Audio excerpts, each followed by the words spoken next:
April 13th, 10:54 a.m. That's when it locked in. That's when my wife died.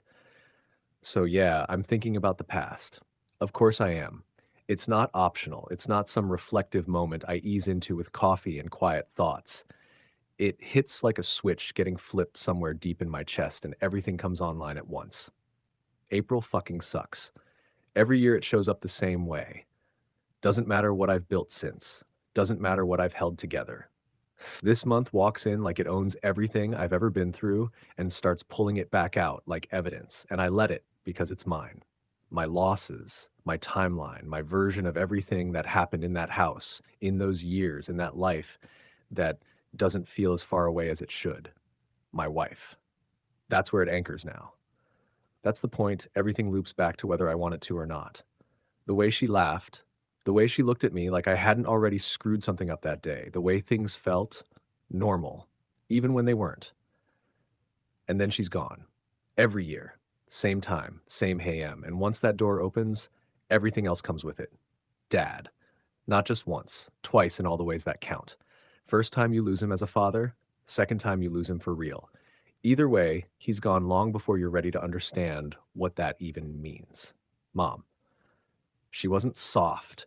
She wasn't simple. She was pressure, the kind that filled every room, whether she was speaking or not. You didn't ignore it. You adjusted to it. You lived around it. And when she died, it didn't fix anything. It didn't calm the house. It exposed it. Everything she held in place, whatever that was, it didn't hold anymore. It spread out into everything. Chris, I don't replay that one the way I replay the others. I don't sit with it clean. I walked into it. That's different. That doesn't stay in the past the same way. That one doesn't line up with dates and anniversaries. That one shows up whenever it wants, uninvited, unfinished. You don't file that memory away. It files itself into you and it doesn't leave. That's my side of it. That's what I carry. That's what April digs up every single year like it's got a job to do. But here's where it stops being just mine. Because that house, that place, everything started, it didn't produce one version of reality. It split it. Gina grew up there too. Same walls, same rooms, same people, completely different experience. And I don't know half of hers. That's the truth. I know mine in detail. I can walk through it step by step, room by room, moment by moment. I can tell you what hit me, how it hit me, what stuck, what didn't. But her, I don't know what those same days felt like on her side of the wall. I don't know what she carried quietly, what she let go of, what changed her in ways I never saw.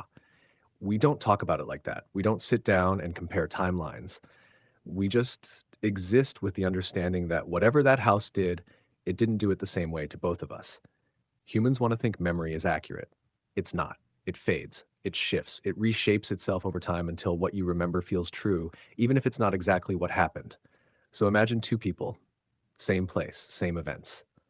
40 years later, two completely different versions of what that meant. That's us. That's the Gina files and the Scooter files, whether we call it that or not. And life didn't stop after that house. It didn't pause after those losses. It didn't wrap anything up clean and say, all right, you've been through enough. It just kept going, stacking, adding, changing shape. For me, it turned into a loop. I replay, I revisit, I sit in it. That's my 1,000-year hangover. For Gina, it didn't loop. It kept coming forward. New problems, new pressure, new situations landing on top of everything that was already there. Not self-made chaos, just life hitting her like it picked her number.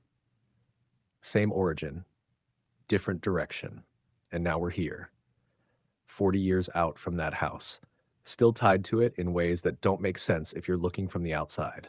I'm standing in April, looking backward, holding everything that already happened like it's still happening. She's standing in April, dealing with what's happening right now while everything else sits underneath it. Two timelines, still connected, never actually separating. That's the part people don't get. It doesn't end, it doesn't resolve, it doesn't fade into some clean story you can tell without feeling it. It just keeps going, changes shape, finds new ways to show up every year, every April, same storm, different angles, and no matter how far away that house gets, no matter how many years stack on top of it, no matter how much life keeps moving forward, whether we're ready or not, it never really lets us go. That's the 1,000-year hangover, the never ending saga, and it's still writing itself.